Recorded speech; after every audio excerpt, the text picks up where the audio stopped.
कारगिल युद्ध में सबसे पहले तिरंगा फहराने वाले, पहली जीत दिलाने वाले, तोरलिंग की पहाड़ी पर चढ़कर दुश्मनों का मुकाबला करने वाले, पाकिस्तान के 48 जवानों को मारने वाले, पाकिस्तानी आर्मी के मेजर अनवर खान का गुत्थम गुत्था यानी हाथापाई की लड़ाई में सर काटने वाले महान नायक, वीरों के वीर, देश के योद्धा, भारत के लाल। और उस वक्त उनकी जो फोटो है तिरंगा लहराने की, पाकिस्तानी मेजर का सर हाथ में लेकर के तोरलिंग की चोटी पर तिरंगा लहराने की फोटो सैटेलाइट के जरिए, जिनकी फोटो अमेरिकी मीडिया में छपी थी और जिनको तत्कालीन प्रधानमंत्री, जो कारगिल युद्ध के वक्त हमारे देश के प्रधानमंत्री थे अटल बिहारी वाजपेयी, जिन्होंने श्रीनगर के आर्मी हॉस्पिटल में जिसकी पीठ थपथपाकर कहा था, वाह मेरे शेर, तूने कमाल कर दिया, भारत का तूने नमक हलाल कर दिया, भारत का तूने कर्ज अदा कर दिया। जी हां, बात कर रहे हैं वैसे महान सैनिक, देशभक्त, अपनी बहादुरी के लिए महावीर चक्र से सम्मानित, सेना के दूसरे सबसे वीरता के क्षेत्र में दूसरे सबसे बड़े प्राइज से सम्मानित, महावीर चक्र से सम्मानित नायक दिगंबर कुमार कोबरा की, कोबरा दरअसल उनका टाइटल था, जो उनकी बहादुरी को देखते हुए आर्मी ऑफिसर्स ने उनको टाइटल दिया था, वो उपाधि दी थी कोबरा। कोबरा नाम से पूरी बटालियन में मशहूर थे। 1985 में 16 साल 2 माह और 2 दिन की आयु में सेना में भर्ती हुए। उसके बाद सीधे ट्रेनिंग करने भारत की राजधानी दिल्ली राजपूताना राइफल पहुंचे। उसके बाद ट्रेनिंग मुकम्मल की और 2 राजरीफ रेजिमेंट में उनकी पोस्टिंग की गई। वहां रहकर के देश की सेवा कर रहे थे। वर्ष 1999 का वक्त आता है। उस वक्त कारगिल की लड़ाई शुरुआती दौर में थी, लड़ाई लग चुकी थी, हमारी सेना लगातार पाकिस्तानी सेनाओं का मुकाबला कर रही थी, लड़ाई लग चुकी थी, सेनाएं मैदान में थी। उस वक्त नायक दिगंबर की जो बटालियन है वो जम्मू कश्मीर के कुपवाड़ा में पोस्टेड थी। उनकी बहादुरी को देखते हुए तत्कालीन सेना अध्यक्ष जनरल वेद प्रकाश मलिक ने उनकी यूनिट के सीईओ को फोन किया और कारगिल लड़ाई में भाग लेने का मौका दिया, उनको आदेश दिया और सिर्फ मात्र 24 आवर यानी 24 घंटे में कारगिल पहुंचने का हुक्म दिया। जो उनके सीईओ थे उन्होंने तत्काल पूरी बटालियन को इकट्ठा किया, फॉलन किया मैदान में, बताया कि हम सौभाग्यशाली हैं, हमें देश के लिए लड़ने का मौका मिला है। तत्कालीन जो उनके सीईओ थे उन्होंने फॉलन किया, उनका जो इंटरव्यू मीटिंग ली और सबको ब्रीफ किया और कहा हमें कारगिल जाना है, 24 आवर का समय है। और उसके बाद तुरंत जवान अपनी तैयारियों में जुट गए, लड़ाई की तैयारियों में लग गए। अपना जो गोला बारूद था, एम्यूनिशन था, उनका जो आर्म्स था, एम्यूनिशन था, खाने पीने का सामान था, उनके जो आर्मी इक्विपमेंट थे सब लिए और मात्र तय वक्त से पहले यानी 6 घंटे पहले 18 घंटे में ही कारगिल पहुंच गए। और जब वहां पहुंचे तो भारत के तत्कालीन जनरल वेद प्रकाश मलिक ने पूरी उनकी जो बटालियन है, पूरी यूनिट है, उसको इकट्ठा किया, उसको ब्रीफिंग दी, उसके साथ मीटिंग की, उनको बताया कारगिल के क्या हालात हैं, दुश्मन कहां है। और अंत में उन्होंने पूछा कोई ऐसा जवान है जो वॉलंटियर होकर तोरलिंग पर तिरंगा फहराए। तो सबसे अंतिम यानी आखिरी पंक्ति में बैठे नायक दिगंबर सिंह कोबरा खड़े हुए, सल्यूट किया, जय हिंद साहब, और कहा साहब ये काम मैं करूंगा, तोरलिंग पर तिरंगा मैं फहराऊंगा। तो जनरल वेद प्रकाश मलिक थे, उन्होंने उसको पीछे तुरंत तत्काल अपने पास बुलाया और पूछा बेटे ये बताओ, कहने से तिरंगा नहीं फहर जाता, ये बताइए आपके पास प्लान क्या है, क्योंकि दुश्मन हमसे लगभग 17,000 फीट की ऊंचाई पर है। उससे पहले 2 बटालियन हमारी अटैक कर चुकी हैं लेकिन कामयाबी नहीं मिली, नहीं कामयाब हो पाए, क्योंकि दुश्मन मजबूत स्थिति में है। ऊपर heavy machine gun, light machine gun, अत्याधुनिक जो उसके वेपन्स हैं उनके सारे मजबूत स्थिति में है, बंकरों में छिपकर बैठा हुआ है, उससे लड़ना इतना आसान नहीं है। तो नायक दिगंबर ने कहा सर मेरे पास ये प्लान है, इस तरीके से मैं जाऊंगा। तो उनका जो प्लान था वो जनरल साहब को बहुत पसंद आया और उन्होंने उनके लिए हामी भर दी। उसके बाद commando cobra Digambar Singh cobra उनकी पूरी टीम को हेलीकॉप्टर से उस क्षेत्र का बहुत दूर से हवाई नजारा कराया गया, चोटियां दिखाई गई और फिर उसी रात में उनकी जो टीम है सबको, जो पूरी सेक्शन थी, उनकी पूरी कमांडो टीम थी, उनको इस लिए ऊपर भेजा गया, चढ़ाया गया कि आप देखकर आइए और बताइए कि वहां दुश्मन किस पोजीशन में है, दुश्मन किस हालात में है। जब हमारी टीम लड़ाई के लिए वहां जाएगी, हमारी सेना लड़ाई के लिए जाएगी, तो हमला कैसे करेगी जिससे हमारा नुकसान कम हो, दुश्मन पूरी तरीके से बर्बाद हो जाए। तो रात को नायक दिगंबर सिंह कोबरा और उनकी जो टीम थे, कमांडो टीम थी, ऊपर चढ़ी। रात भर चढ़ी, लगभग 2-2:30-3 बजे ऊपर पहुंची। तो उन्होंने अपनी जो आर्मी की ट्रेनिंग ली थी उसके मुताबिक उन्होंने नज़ारा किया, हालात का जायजा किया और ये भाप लिया कि दुश्मन के लगभग 15 बंकर जो हैं वहां मौजूद हैं, क्योंकि जो पाकिस्तान की नादर्न लाइट इन्फेंट्री रेजिमेंट है NLI, उस बटालियन की एक पूरी कंपनी, यानी एक बटालियन में लगभग 6 कंपनियां होती हैं, एक कंपनी में लगभग 200 सवा 200 के आसपास जवान रहते हैं। तो पूरी उनकी एक कंपनी सामने तोरलिंग की चोटी पर मौजूद थी और लगभग 15 बंकर जो उन्होंने बनाए थे, पूरी कंपनी पूरे 15 बंकरों में शिफ्ट थी। और उनके जो कंपनी कमांडर, पाकिस्तानी आर्मी का जो कंपनी कमांडर था मेजर अनवर खान, जिसका दिगंबर सिंह ने सर काटा था, वो अनवर खान उनको लीड कर रहा था, उनको पूरा संगठित करके लड़ाई के लिए इकट्ठा किए हुए था, पोजीशन लिए हुए था। तो नायक दिगंबर ने ऊपर से पूरी स्थिति को भांपा, रास्ते देखे, उनके बंकर का अंदाजा लगाया और नीचे अपने सीओ साहब को पूरी खबर दी वायरलेस साइड से कि साहब ये पोजीशन है, इतने बंकर हैं और ये मजबूत स्थिति इनकी ये है और लगभग इतनी दूर पर हम दुश्मन के बैठे हुए हैं। तो उसके बाद रात को ही वापस नीचे आए और फिर लड़ने के लिए पूरी टीम इकट्ठी की। अपनी सेक्शन टीम थी, पूरी जो कमांडो टीम थी उसको इकट्ठा किया, सेक्शन को इकट्ठा किया, ब्रीफिंग की, तजवीज़ बनाई, लड़ाई के हालात बनाए। चूंकि लड़ाई हथियारों के साथ साथ दिमाग से भी लड़ी जाती है, दिमाग की लड़ाई ज़्यादा अहम होती है लड़ाई के वक्त में। तो प्लान बनाया कैसे हमला करना है, कैसे चलना है। रात भर उनकी पूरी टीम वहां चढ़ती रही। रात के आखिरी पहर में वो वहां ऊपर पहुंचे। जब लगभग दुश्मन के 150-200 के अंतराल पर पहुंच गए, उनको आभास हो गया कि अब दुश्मन बहुत नजदीक है हमारे, हम ऊपर आ चुके हैं, तो वहीं रुक गए। और फिर इशारों में आर्मी की ट्रेनिंग के मुताबिक उन्होंने दुश्मन को भांपा, उसकी पोजीशन को देखा और कैसे हमला करना है ये चुपचाप प्लान बनाया।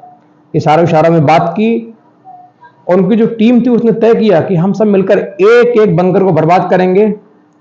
उनको मालूम था कि बंकर बर्बाद करने का मतलब सीधे मौत के मुंह में जाना है, लेकिन उनको पता था कि यदि हमारी मौत हुई, हम शहीद हुए, तो हमारी जो बाकी पूरी टीम है, जो पूरी नीचे हमारी कंपनी आ रही है, बटालियन आ रही है हमारे सहारे, कम से कम उनकी जान तो बचेगी, हमारी बटालियन का नुकसान नहीं होगा। ये सोच करके वो आगे बढ़े।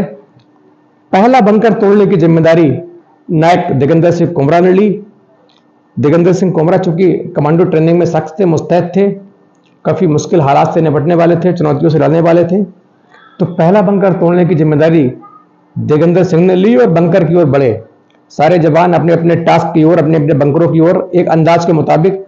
रात को चूंकि इतना कंफर्म नहीं होता कि हम किस ओर जा रहे हैं और बंकर की एक्चुअली दूरी क्या है, वहां पोजीशन क्या है, बंकर की क्या हालात हैं, लेकिन एक चूंकि आर्मी की ट्रेनिंग इतनी मुश्किल सख्त होती है, उसमें सबको सिखाया जाता है कि किस तरीके से ऐसे दुर्गम हालात में भी आपको पूरी संयम से, अपने विवेक से काम लेना है और दुश्मन को मात देनी है। तो उसी के मुताबिक, वो आवाज के मुताबिक धीरे धीरे अपने अपने जो टारगेट थे, उनके जो लक्ष्य थे, उनकी तरफ बढ़ते रहे रेंगते हुए। और रेंगते रेंगते नायक दिगंबर सिंह कोबरा थे। चूंकि रात काली स्याह थी, टेम्परेचर इतना था कि हड्डी गलाने वाली सर्दी थी, -20-25 का टेम्परेचर था। और नायक दिगंबर सिंह धीरे धीरे उस बंकर के इतना नजदीक पहुंच गए कि उनको पता ही नहीं चला कि बंकर बिल्कुल मेरे 1 फीट की दूरी पर है। और जब उन्होंने ऊपर की ओर देखा तो उनको एक काला काला एक आकृति नजर आई, 1-2 फीट की। चूंकि वो पाकिस्तानी बंकर था तो उसकी जो गन होती है, जहां वो गन अपनी सेट करते हैं फायरिंग के लिए, तो बड़ा सा छेद छोड़ देते हैं। आर्मी की भाषा में उसको लूपोल भी कहते हैं। तो लूपोल में उनका हाथ पहुंचा। उन्होंने सोचा कि ये काला कोई पत्थर है, इसके सारे हाथ रख के मैं आगे बढ़ूंगा। और जैसे ही उन्होंने हाथ बढ़ाया रखने के लिए, तैसे ही उनकी जो पाकिस्तानी आर्मी की जो हैवी मशीन गन थी, उसकी जो बैरल है, जो नाल है, उनके हाथ मुट्ठी में आ गई। और पाकिस्तानी आर्मी ने तत्काल, चूंकि रात इतनी काली थी कि पाकिस्तानी आर्मी को भी नहीं दिखाई पड़ रहा था कि हमारी जो हिंदुस्तानी सेना है वो उनको दिखाई नहीं पड़ रही थी, इसीलिए इतना नजदीक पहुंच गए। रात बिल्कुल काली स्याह थी। और जैसे ही नायक दिगंबर ने पाकिस्तानी बैरल को पकड़ा, धोखे से उनकी गन उनके हाथ में आई, उधर से फायरिंग स्टार्ट हो गई। 3 गोलियां सीधे नायक दिगंबर के कांधे पर लगी, 1 गोली उनके साइड में लगी। टोटल 4 गोलियां नायक दिगंबर को लग चुकी थी। तभी दिगंबर ने तत्काल एकदम सेकंड के 10वें हिस्से में अपना ग्रेनेड निकाला, उसकी पिन निकाली, 2 सेकंड होल्ड किया, सीधे उनके ग्रेनेड उनके बंकर में थ्रो किया, जहां गन लगी थी उसके सारे थ्रो किया, और जैसे ही बंकर में उनका ग्रेनेड गया, तत्काल बंकर फटा, विस्फोट हुआ, भयंकर विस्फोट हुआ, बंकर ग्रेनेड फट गया, बंकर टूट गया, बर्बाद हो गया। जो सैनिक थे अंदर, जो हो 5 हो 6 हो 7 हो, सारे सैनिक मारे गए, उनके टुकड़े हो गए, क्योंकि चूंकि ग्रेनेड इतना खतरनाक होता है कि 9 मीटर तक वो कुछ छोड़ता नहीं है। 9 मीटर के इलाके में जो भी होगा वो उसको बिल्कुल बर्बाद कर देगा, नेस्तनाबूद कर देगा, डिस्ट्रॉय कर देगा। जब पाकिस्तानी सेना में जो उनका बंकर उड़ा तो उनकी सेना में खलबली मच गई। उन्होंने सोचा कि हिंदुस्तानी सेना हमारे पास आ गई, हम पे अटैक हो गया, तो सारे इकट्ठे हो गए। उन्होंने अंधाधुंध फायरिंग शुरू कर दी। उनकी जो गनें हैं वो आग उगलने लगी, गोलियों की बौछार हो गई। हमारे जवानों ने भी अंधाधुंध गोलियां शुरू कर दी। भयंकर गोलाबारी होती रही लगभग घंटे भर भयंकर गोला बारूद चली, गोलियां चली दोनों ओर से। पाकिस्तानी सेना के कई जवान मारे गए, उनके बंकर डिस्ट्रॉय हुए, और हमारी जो नायक दिगंबर थे, ये बढ़ते बढ़ते जब एक बंकर डिस्ट्रॉय किया, फिर दूसरे बंकर की तरफ गए, वहां ग्रेनेड फेंका, उसको बर्बाद किया। क्योंकि उनके जो बंकर होते हैं उसके आगे 2 फीट गहरी क्रोल ट्रेंच होती है, यानी 1-2 फीट गहरा खड्डा होता है एक अवरोधक के रूप में, तो उसमें घुस गए और घुसते घुसते रेंग कर बढ़ते रहे। उनके बंकर थे, उसमें ग्रेनेड फेंकते रहे। इस तरीके से लगभग 7 से 8 जो बंकर थे पाकिस्तान के, वो नायक दिगंबर ने तबाह कर दिए, बर्बाद कर दिए। चूंकि गोलियां लगी थी, उन्होंने अपना तुरंत तत्काल फर्स्ट एड भी किया और रस्सी से अपने यहाँ पे उसको फर्स्ट एड को बांध लिया, जिससे उनकी ब्लीडिंग रुक गई। क्योंकि गोलियां उनके पार नहीं हुई थी, रिकॉर्डिट होकर के साइड से निकल गई थी लग के यहाँ पे, तो बहुत गहरा जख्म भी नहीं हुआ था, लेकिन जख्म तो जख्म होता है, दर्द भी हो रहा था। लेकिन ऐसे हालात में जो लड़ाई थी उसके सामने जख्म बहुत छोटे थे। दिल में पाकिस्तानियों को मारने का जज्बा था, देशभक्ति की भावना थी, तिरंगा लहराने की अलग थी, उसके सामने ये दर्द कुछ नहीं था। इस तरीके से नायक दिगंबर ने 7-8 बंकर तोड़ दिए और धीरे धीरे हमारे जो एक तरफ पाकिस्तानी सेना थी, लगभग 250 उनके जवान थे, एक तरफ हमारे मात्र 9 से 8-9 जवान कमांडो टीम। पाकिस्तान की ओर से भयंकर गोलाबारी हुई। हमारे जो जवान थे धीरे धीरे वीर गति को प्राप्त हो रहे थे। लगभग इनकी टीम में इनके जो कंपनी कमांडर थे मेजर विवेक गुप्ता, जिनको बाद में शहीद होने के बाद मरणोपरांत महावीर चक्र से नवाजा गया बहादुरी को देखते हुए, वो भी थे, वो भी शहीद हो चुके थे। आखिर में सुबह 4 बजे इनके पास एक लांस नायक बचन सिंह और इनको जो सूबेदार थे सुमेर सिंह, ये 2 लोग बचे। 4:15 के आसपास सूबेदार सुमेर सिंह, जिनको लगभग 10 गोलियां लगी थी, वो भी शहीद हो चुके थे। अब चूंकि फायरिंग बहुत तेज हो रही थी, तो उनका जो मेजर अनवर खान था, वो चिल्लाया, हिंदुस्तानी कुत्तों बाहर निकलो। तो ये अपने जो सैनिक थे चुपचाप अंदर रहे, मौके की तलाश में रहे। 2 सैनिक बचे, अपने जो 2 सैनिक 3 बचे थे। चूंकि एक सैनिक तो जो बचन सिंह थे वो घायल थे, सुमेर सिंह शहीद हो चुके थे। अब चूंकि 2 ही बचे थे, नायक दिगंबर सिंह, जिनको भी गोलियां लगी थी, इनके पास अब गोला बारूद खत्म हो चुका था फायरिंग करते करते। तो उन्होंने अपने जो घायल साथी था लांस नायक बचन सिंह, उसकी LMG यानी लाइट मशीन गन को पकड़ा, और सामने जो मेजर उनका अनवर खान था वो खड़े होकर गालियां दे रहा था। तो उन्होंने जो LMG उठाई और LMG उठा के सीधा अनवर खान की तरफ दिगंबर सिंह ने सीधा किया, और आमने सामने की लड़ाई हुई, सीधा फायर किया। और वो फायर सीधा उसके जो मैगजीन थी, जो उसका जो हाथ था, उस पर उसके हाथ के पास जो पिस्टल होती है, हाथ में जो पिस्टल थी उसका वेपन था, उस पिस्टल में लगी, हाथ में नहीं लगी। तो पिस्टल उसके हाथ से छूट के दूर जा गिरी। जब दूर जा गिरी तो उन्होंने दूसरा फायर किया, लेकिन इत्तेफाक इनकी जो LMG थी, जो मशीन गन थी, वो लगातार फायर करते करते उसकी जो बैरल है एकदम लाल हो चुकी थी, उसमें रोक पड़ गई। एक फायर करने के बाद उसने दूसरा फायर नहीं किया। जब फायर नहीं हुआ तो मेजर अनवर खान ने डाइव मार के सीधे नायक दिगंबर सिंह कोबरा के ऊपर डाइव मारी, कूद के झपट्टा मारा, सिर को पकड़ लिया। जब सिर को पकड़ा तो दोनों में गुत्थम गुत्था लड़ाई हुई, लड़ाई होती रही।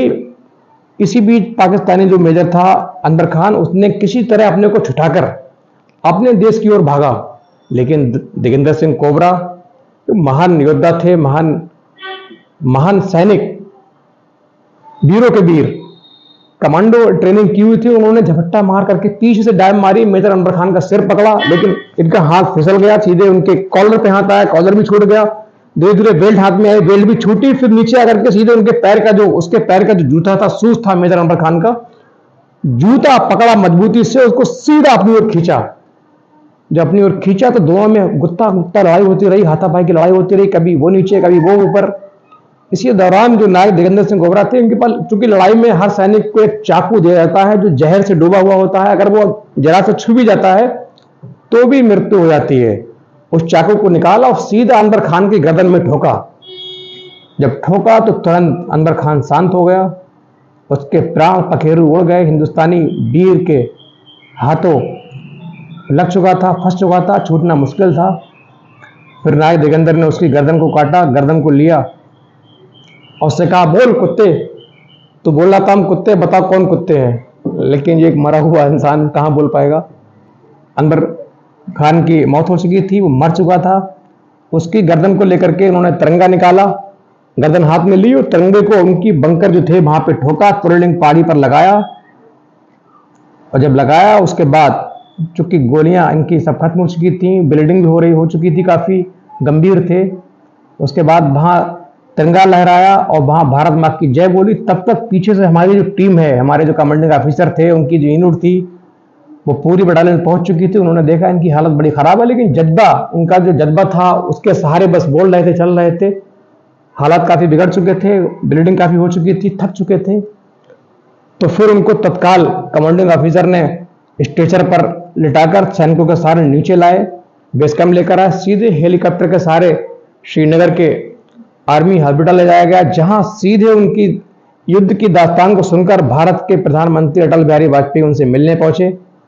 और जब उनको होश आया तो अस्पताल में अटल बिहारी वाजपेयी भारत के प्रधानमंत्री को उन्होंने अपनी पीठ को थपथपाते हुए देखा, जो उनसे कह रहे थे, बेटा तूने कमाल कर दिया, तू भारत का असली वीर है, तूने भारत का कर्जा अदा कर दिया।